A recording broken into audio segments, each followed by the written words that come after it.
પણ મજૂરોની બી અત્યારે તકલીફ છે. તો ઘણા જુવાનિયા ગામડે રહે છે અને સગાઈ કરવા હાટું થઈ અને રાજકોટ આવવું પડે છે. કોઈ વીઘું વેચ્યું છે, કોઈ 2 વીઘું વેચ્યું છે, કોઈ પોતાના બાપની મકાન બનાવવાના હોય, રોડ બનાવવાના હોય, નાળા બનાવવાના હોય. જોબમાં આમાં શું તમને ડિફરન્સ લાગે? તમે આ ખુદનો મસાલાનો બિઝનેસ કર્યો તે પછી હજી તમે શું આગળ ભવિષ્યનો વિચારીને રાખ્યું છે? મારી પાસે ઇન્સેન્સ કે ખેડૂત પાસે એક સાફ સફાઈ કરવાની મશીનરી અથવા તો ટાઈમ નથી. આજ તમે એ પાયો લઈને હાલી રહ્યા, કારણ કે ખેડૂત છો એટલે તમને ખબર હોય. ક્યારે એવું નથી બન્યું ખેતીમાં ખોટ જાય છે. મિત્ર, આજે સાપર વેરાવળમાં એટલે કે અમારી આટોમાઇઝ કંપનીની અંદરમાં અમારું એક નાનું 3 HP નું મશીન હલાવતા કમલેશભાઈ આજ મારી સાથે છે અને એને કંઈક નવો બિઝનેસ ચાલુ કરવો છે કે એના 2 છન છે એટલે એના છોકરાઓ હાટું કંઈક બિઝનેસ કરવો છે. તો કેવો બિઝનેસ કરવો ને એ વિચારી રહ્યા છે અને એક અમારું મશીન હલાવે છે. ત્યાર પછી એને કંઈક બીજો નવો બિઝનેસ સ્ટાર્ટઅપ કરવો છે. તો વધારાની માહિતી આપણે કમલેશભાઈ પાસે જ લઈ. કેમ છો કમલેશભાઈ? મને તમારો પરિચય આપો આખો, કે અમારું એક મશીન તમે હલાવો છો અને તમારું ગામનું નામ, તમારું નામ. કમલેશભાઈ પટેલ, મૂળ બહેલોલ ગામ છે, પંચમહાલ જિલ્લો. ગોધરાથી 15 કિલોમીટર ઇન્ટિરિયર અમારું ગામ છે, જે એક નાનું વેપારી મથક છે અને ત્યાં આજુબાજુ લગભગ 25 ગામમાંથી લોકો ખરીદી કરવા આ ગામમાં આવે છે. શું વાત છે? એટલે ત્યાં આગળ આજથી લગભગ 7-8 વર્ષ પહેલા હું તમારા એક 3 HP નું એક મશીન લઈ ગયો હતો મસાલા માટે. 7-8 વર્ષ પહેલા? ઓહો. અને ત્યારે કોરોના સમયમાં અને ત્યારથી પ્રોફેશનલ નહીં પણ એક જોબ વર્ક તરીકે, એટલે કોઈ મરચું લઈને આવે, કોઈ પોતાની હળદર લઈને આવે, કોઈ ધાણા લઈને જાય, જીરું લઈને આવે, તો એને જોબ વર્ક થી અમે દળી આપતા. મજૂરી કામથી આપણે કરી દીધા. બરાબર છે. એટલે એની એ રેગ્યુલર ચાલતું હતું. એટલે હવે એને આપણે થોડું મોટા પાયે કરવાનું થયું, વિચાર આવ્યો. એટલે મેં વિચાર્યું કે આજે આ મશીન આપણે વ્યવસ્થિત ચાલે જ છે, તો આજ કંપનીના બીજા મશીન લઈ અને આ ધંધો લાભો કરી શકાય. અચ્છા, તો તમે જે અમારું એક 7 વર્ષ પહેલાં લઈ ગયા હતા નાનું મસાલા મશીન, તો એ હલાવવામાં તમને કેવી મજા આવી? એક્સપિરિયન્સ શું રહ્યો અમારો? આજ સુધી કોઈ પણ જાતનું મેન્ટેનન્સ નથી, કોઈ પણ દિવસે મશીન બંધ રહ્યું નથી. આજે બી જ્યારે સ્વિચ પાડીએ ત્યારે મશીન ચાલુ હોય છે. શું વાત છે? તો તમે પહેલાં શું કરતા? 7 વર્ષ પહેલાં તમારો શું બિઝનેસ હતો? સિવિલ કામ કરતો હતો. ગવર્મેન્ટના અને પ્રાઇવેટ મકાન બનાવવાના હોય, રોડ બનાવવાના હોય, નાળા બનાવવાના હોય, આ ટાઈપના કામ કરતો. અને ત્યાર પછી તમે આ મસાલાનો બિઝનેસ ચાલુ કર્યો? એ અમારા સન માટે હું પછી મેં વિચાર્યું કે હવે આપણી તો પતી ગઈ, પણ મજૂરોની બી અત્યારે તકલીફ છે આ લાઈનમાં. તો વિચાર્યું કે હવે 1-2 માણસ હેન્ડલ કરે એવો ધંધો કરવો જોઈએ, જેમાં કોઈ મંદી ના હોય, કે જે એક રૂટીન ધંધો કાયમની એક આવક મળી જ રહે, એક બાધી આવક રહે. એ હિસાબે, કારણ કે અમારી લાઈનમાં ઘણી વખત શું થાય, 3 મહિના બેસી રહેવાનું બી થાય અને કદાચ કામ આવે તો હામટા 10 કામ આવે. એ તો શક્ય નથી કે એક કામ 10 કામ ચાલુ કરવી, સાઈડ ચાલુ થઈ શકે નહીં. બરાબર. તો આપણે એવું વિચાર્યું કે દરરોજનું જે કામ છે, કે ભાઈ દરરોજ માન લો કે 500 કિલો નું આટો કરવો છે, તો 500 કિલો એક મશીનથી થઈ જ જવાનો છે. પણ એની જે આવક છે એ પણ એક ધારી મળી રહે. એમાં કોઈ દિવસ, અને આ વસ્તુ એવી છે કે એમાં કોઈ દિવસ ઓફ સિઝન જેવું ના હોય. ખાવા દરરોજ જોઈએ, મંદી તો આવે જ નહીં. મંદી આવે નહીં. માણસને 3 ટાણા જમવા જોઈએ. આ બધા વિચારોને લઈને પછી આપણે આ જ લાઈનમાં આગળ વધવાનું નક્કી કર્યું. તો તમે આ લાઈનની અંદરમાં એવો વિચાર કર્યો કે હજી આગળ વધવું છે, તો તમે આની પહેલા ક્યારે જોબ કરતા કે એવું કંઈ તમે? હા, હું લગભગ 10 વર્ષ લાર્સન એન્ડ ટુબ્રો LNTમાં મેં જોબ કર્યો હતો. 10 વર્ષ જોબ કરી. જોબમાં આમાં શું તમને ડિફરન્સ લાગે? તમે આ ખુદનો મસાલાનો બિઝનેસ કર્યો અને તમારો સિવિલનો હતો અને પાછો જોબનો, તેના એક્સપિરિયન્સમાં કેમાં ડિફરન્સ લાગે છે? જોબમાં તો એવું હતું કે મહિને જે આપણને પૈસા મળવાના છે 2000, તે વખતે મારો પગાર 2000 રૂપિયા હતો. 2000 રૂપિયા? કારણ કે હું 1988 જોબ છોડ્યો, તે વખતે 2022 રૂપિયા પગાર હતો. બરાબર. ત્યાર પછી આ એક મેં LNTમાં જ જોબ કરતો હતો. LNT છોડી તો LNTનો સિમેન્ટ તે વખતે પ્રોડક્ટ લોન્ચ થયો હતો. સિમેન્ટ એનો આવે છે. LNTનો સિમેન્ટ તે વખત લોન્ચ થયો હતો. તો મેં એવું વિચાર્યું કે ભાઈ ધંધો કરો છો તો ચાલો LNTનો સિમેન્ટ વેચીએ. બરાબર. સિમેન્ટ વેચતા કોન્ટ્રાક્ટર થયો, એટલે સિવિલ લાઈન, એટલે કામ કરતો કોન્ટ્રાક્ટર બન્યો. એમાં ભગવાનની મહેરબાની હતી. તે વખતે મેન પાવર બી સારો મળતો હતો, એટલે આપણે તે વખતે ઘણું બધા કામ કર્યા. એમાં ગવર્મેન્ટના તે વખતે 80-20ના ચેકડેમથી માંડીને રોડ, રસ્તા, નાળા, આ ટાઈપના અમે કામ કરતા તે વખતે. સરસ. લ્યો, તો અત્યારે તમને એ બે ડિફરન્સ કરતા આ બિઝનેસની અંદરમાં મસાલામાં સારું લાગ્યું. તો કમલેશભાઈ, તમે આ સરસ વાત કરી આ બિઝનેસની અંદરમાં, અને હવે તમારા સન છે એને તમે આ બિઝનેસ કરવાની જે વાત કરો છો, તો તમે ફેમિલીમાં સાથે રહીને કરવા માંગો છો કે અલગ, કેવી રીતનું તમારું શું વિઝન છે? એકચ્યુઅલી અમે હું ને મારા 2 સન છે જે ટ્વિન્સ છે, જોડિયા છે. જોડિયા, વાહ, સરસ, ટ્વિન્સ. અને જે એમાં મોટો સન છે એ તો અત્યારે ઓલરેડી હાર્ડવેર અને બિલ્ડિંગ મટીરિયલમાં જોબ, એટલે એનો પોતાનો સ્ટોર છે જ. બરાબર છે, શોપ છે જ તમારી પોતાની. અને આ ભાઈ મારી સાથે નાનો જે ચિરાગ છે એ મારી સાથે સિવિલ કામ કરતો.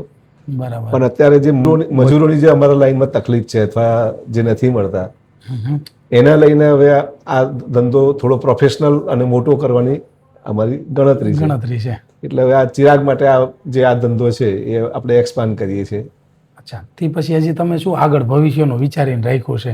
એના માટે એકચ્યુઅલી અત્યારે મારી પાસે જે એના માટે જે શેડ કે એવું કંઈ જોઈએ તો અત્યારે મારી પાસે લગભગ 3000 ચોરસ ફૂટના શેડનું બાંધકામ મેં, કારણ કે હું જાતે સિવિલ કામ કરું છું એટલે જાતે મેં આ ધંધામાં કેવું કામ કરવું પડશે. એકચ્યુઅલી આગળ મારું ક્લિનિંગ અને ગ્રેડિંગનો બી એક પ્લાન્ટ નાખવાનું આયોજન છે. બરાબર છે. એટલે આના પછી પહેલા આ સેટલ થઈ જાય, ખેડૂત પાસેથી સીધો માલ લઈ અને એટલે માલ ખેડૂત પાસેથી લઈને ક્લિનિંગ ગ્રેડિંગ કરીને લોટ દરીને આપવાનો. બરાબર. હવે અમારો જે બેલ્ટ છે ને એમાં જનરલી કેવું છે કે અમારે મધ્ય ગુજરાતમાં એક તો મકાઈ, બાજરી, ઘઉં અને દિવેલા, કસ્ટર્ડ જેને આપણે દિવેલી કહીએ, એ પણ સીડ્સ માટે જ. આ મેઇન પાક અમારા 4 છે અહીંયા આગળ. અને તમાકુ. તો આ જે 3 પાક છે એના આ લોટ માટે અત્યારથી અમે પ્લાનિંગ કરીએ છીએ કે અત્યારે પેલા લોટ અને મસાલાનું સ્ટાર્ટિંગ કરીએ અને ત્યાર પછી જે નવું કન્સ્ટ્રક્શન આપણે કરી રહ્યા છીએ એમાં ક્લિનિંગ ગ્રેડિંગનો આખો એક નવો સીડ નાખી દઈએ કે જેથી આ બંને ભાઈઓ એક જ ધંધામાં એડ થઈ જાય. વાહ, સરસ તમારો વિચાર. એક જ ધંધામાં બધાય તમે સાથે રહી ગયો. તો કમલેશભાઈ, તમે કીધું કે અમે ખેતીવાડી વાળાને પટેલ એટલે ખેડૂત તો ખરા જ. તો અટાણે ઘણી વખત સાંભળ્યું છે કે ખેડૂતને એની જે કાંઈ અનાજ અને કઠોળ થાય છે એમાં પૂરા ભાવ નથી મળતા. તો એમાં શું કારણ રહેતું હોય છે? એમાં શું, એક તો સંગ્રહ કરવાની શક્તિ હોતી નથી. કે ખેડૂત પકવે એટલે 4 જણને પૈસા આપવાના થતા હોય છે. બરાબર. એટલે માન લો કે કોઈ રાખે ઘરમાં અનાજ, તો ખાતર ઉધાર લાવ્યો હોય, દવા ઉધાર લાવ્યો હોય, એને એક તો પૈસા ચૂકવવાના હોય, બિયારણના, દવાના, તો એને એ વેચીને જ પછી પેલા પૈસા આપવાના હોય છે. એટલે એક તો સ્ટોરેજ નથી. બીજું એ જ વસ્તુ, માન લો કે આજે હું ખેડૂત છું, આજે મારા ખેતરમાં ટામેટા હું પકવું છું, આજે ટામેટા બજારમાં લઈને 20 કેરેટ 25 કેરેટ ટામેટા લઈને જઉં છું. બરાબર છે. પણ બજારમાં હું અત્યારે 22 રૂપિયા આલું છું. જ્યારે મારા ઘેરથી ટામેટું લેવા જાય છે ને ત્યારે 60 રૂપિયા કિલો મળે છે. કહેવાનો મતલબ કે આપણે એ મેનેજ નથી કરી શકતા અથવા આપણે બજારમાં ડાયરેક્ટ નથી મૂકી શકતા. આ તો શાકભાજીના પાક છે, પણ આપણે જો અનાજ, કઠોળ કે આ ટાઈપના જો સંગ્રહ કરીને આવું ફાઇન કરીને અથવા દળીને ડાયરેક્ટ વેચી શકીએ તો આજે જે ઘઉં મારા જ ઘઉં આ વખતે મેં 450 રૂપિયા વેચ્યા.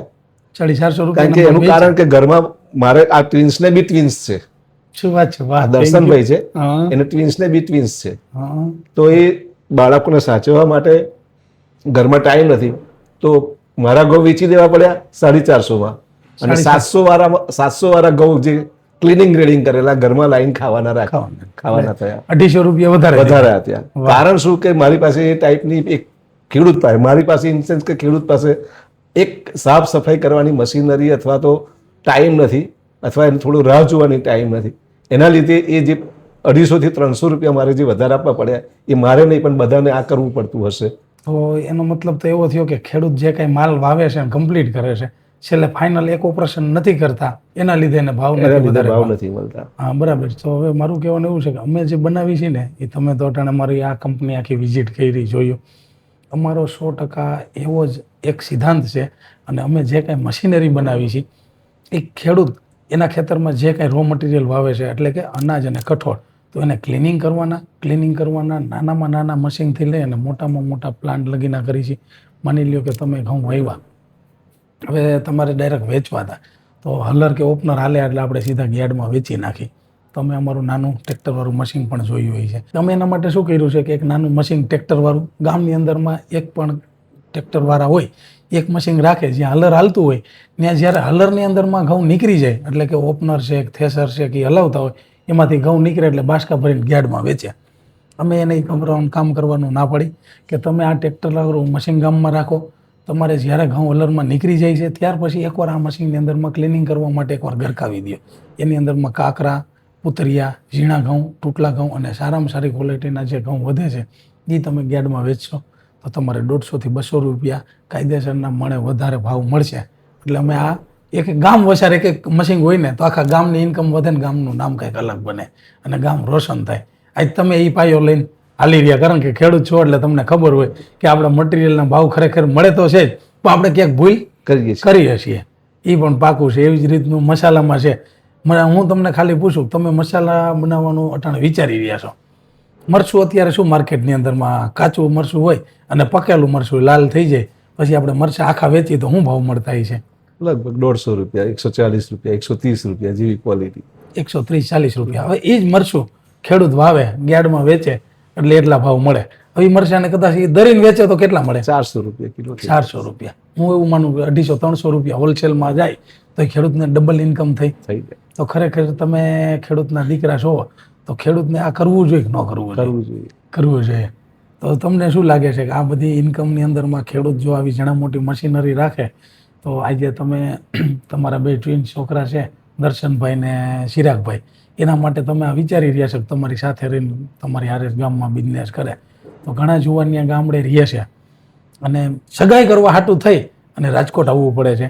ત્યાં 25-30 હજારની જોબ કરતા હોય અને એ જોબની અંદરમાં સેટિસ્ફેક્શન મળે ન મળે, એના લગ્ન થઈ જાય તો હસબન્ડ વાઈફ બે જોબ કરે તોય ઘરમાં પૂરું પડતું નથી, તનતોડ મહેનત કરે અને જો ગામડે આવી કરોડો રૂપિયાની બાપાની મિલકત હોવા છતાંય ગામડે નથી રહેતા, એનું શું કારણ? છોકરાઓ ખેતીની અંદરમાં થોડું ઘણું તમે શું કહેવા માંગો? તમારો આવડો મોટો અનુભવ છે તો. આમ તો જનરલી અત્યારે એવું છે, ખેતી આજે નહીં ને કાલે જે ખેતી છે, જે આ ટાઈપનું જેની માનસિકતા છે શહેરમાં જઈને પછી જે લગ્ન કરવા ને પછી આવું કરવું, પણ એક દિવસ એવો આવવાનો છે ખેડૂતનો આવવાનો છે. આ ધંધામાં જેટલા લોકો ડેવલપ કરી જશે એ કંઈક હશે અને જે શહેરમાં આવેલા છે કંઈક કોઈએ વીઘું વેચ્યું હશે, કોઈએ 2 વીઘું વેચ્યું હશે, કોકે પોતાના બાપની મૂડી હશે એ પૂરી કરશે અને પાછા ખેતર આવવું પડશે. તે વખત ખેતરમાં ગામડે ખેતર નહીં હોય તો કાંઈ નહીં રહે. એના કરતાં બેટર છે કે અત્યારે જે પરિસ્થિતિ પર આપણે છીએ કે ભાઈ મારી પાસે 10 વીઘા જમીન છે તો એમાં આ ટાઈપનો ધંધો કરીને એમાં પ્રગતિ કરે અને આવા જે પ્રગતિ કરતા જે પણ કોઈ છોકરા છે તો એમના માટે એક સ્કોપ રહેશે. કારણ કે આ જે ખેતી અને આ એના લગતા સંલગ્ન જે ઉદ્યોગો છે એ ક્યારેય નાશ પામવાના નથી એવું નક્કી છે. કારણ કે માણસને ખાધા વગર નહીં ચાલે, બાકીના બધા વગર ચાલશે. એટલે ખેડૂત વગર નહીં હાલે. પાકું. તો હવે કદાચ માની લ્યો કે એ લોકોને કોઈ એવી ટેકનોલોજીની ઘણી ખબર ન હોય તો તમે એવો સંદેશો શું દઈ શકો કે ગામમાં જે જુવાનિયા રહેતા હોય એ પ્રોડક્ટની અંદરમાં આવી કંઈક મશીનરી લગાવી અને પ્રોડક્ટમાં સારી વેલ્યુ એડિશન કરીને માર્કેટમાં વેચે તો કેટલો? તમે તો ઓલરેડી મસાલો કરો જ છો, બરાબર? હજી વિચારી રહ્યા મોટું કરવું છે તો ઘણા બધા જુવાનિયા જે ગામડા રહેવા માગતા હોય છતાંય મજબૂરીને લીધે નથી રહી શકતા કે એને આખો દી ખેતીવાડીનું કામ કરે તો રોજ પણ નથી ઉગતું. તો તમને શું લાગે છે કે પ્રોડક્ટમાં શું કરવું જોઈએ એને? આજે આ જ ટેકનોલોજીનો જમાનો છે. આવા એક ઉદ્યોગ નહીં, ખેતીને લગતા ઘણા બધા એવા ઉદ્યોગ છે. આ મસાલાના પણ ઉદ્યોગ છે, એવા ગ્રીલિંગ રેડિંગના ઉદ્યોગ છે, એને લગતા ઘણા બધા સાધનો આજે બજારમાં ઉપલબ્ધ છે. તો પોતાની ખેત પેદાશને વેલ્યુ એડેડ કરી અને બજારમાં મૂકે તો એ પૈસા જે બાકીનો નફો જે વચ્ચેનો ગાળો છે, ખેતીમાં તો 2 પૈસા મળે જ છે. દાખલા તરીકે ક્યારે એવું નથી બન્યું ખેતીમાં ખોટ જાય છે. લોકો ખોટી બૂમો અથવા કાગારોડ કરે છે કે ખેતીમાં ખોટ જાય છે. ખેતીમાં પૈસા મળે છે પણ ધંધા કરતાં ઓછા મળે છે. હવે એમાં જો આપણે આ ટાઈપની વેલ્યુ એડેડ કરીએ તો આપણે ગામડામાં શાંતિથી સ્વચ્છ હવામાં સ્વચ્છ જીવન જીવી શકીએ અને ત્યાં રહેવું જોઈએ અને ત્યાં આ ટાઈપના ધંધા વિકસાવવા જોઈએ. તમે તો મોટી કંપનીમાં કામ કર્યું એટલે ગામડામાં કરતાં સિટીમાં રહેવામાં ફરક તો લાગતો હોય છે. શું લાગે ફરક? ગામડામાં બિલકુલ આરામ છે. હું થોડા મને એવું બી હતું એટલે મારું મકાન સિટીમાં પણ છે, ગોધરા નજીક છે, ત્યાં આગળ પણ મારું મકાન છે. પણ આજે ત્યાં દિલ નથી ચોટતું. ગામડે ખેતરમાં આવીએ ત્યાં દિલ ચોટે છે. આ ટાઈપના ધંધા કરીએ છીએ તો એટલે કહેવાનો મતલબ કે જે પોતાનું છે પોતાનું રહેવાનું છે. જે પારકું છે તમે ત્યાં જઈને જો સેટ થઈ ગયા, વેલ સેટ થઈ ગયા તો સારું, નહીં તો નહીં ઘરના કે નહીં ઘાટના. એટલે નોકરી છે, તમે નોકરી કરી છે એટલે હાલે હું એક મોટી કંપની જે ઇન્ટરનેશનલ અથવા એવી કંપની કહેવાય એમાં જોબ કરતો હતો. તો પણ મને 10 વર્ષ પછી એવું કહ્યું કે આ કંપનીમાં અમને એટલો પ્રોફિટ નથી થતો, એટલે આ કંપની અમે બંધ કરીએ છીએ. હા અને અમને એક નજીવું કોમ્પન્સેશન આપી અને ઘેર મોકલી દીધા હતા. તો પછી આપણી તો હાલત કેવી થઈ હવે જાય. માન લો કે મારું ખેતર ના હોત ને આ ટાઈપના મને ધંધામાં ના એ રસ હોત, તો કદાચ કોઈક જગ્યા પર રિક્ષા ચલાવતો હોત અથવા કોઈકની ઘેર મજૂરી કરતો હોત. તો તમે આ પ્રેરણા તમારા દર્શનભાઈને અને ચિરાગભાઈને આપી, તો આપણે થોડીક એને મળી કે શું એ આગળ કરવા માંગી રહ્યા છે અને વાતને જાણીએ.